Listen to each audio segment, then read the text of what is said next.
Electricity, you don't see it, you don't hear it, unless you're underneath the transmission line. Then you'll probably hear it buzzing.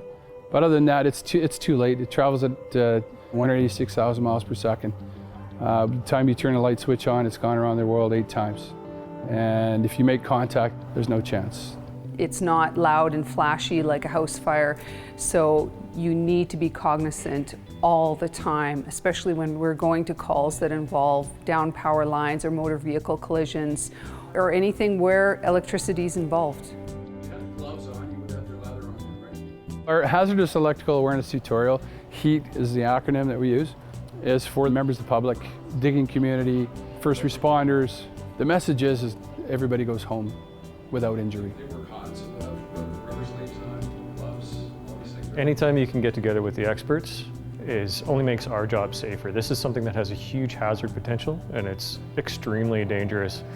To be able to connect with these folks, and they can provide us with the information that we need to keep us safe and the information that we can then pass on to keep the people safe that we respond to. That's hugely valuable for us. This type of collaboration is key, and I think it makes all organizations better because we learn from each other.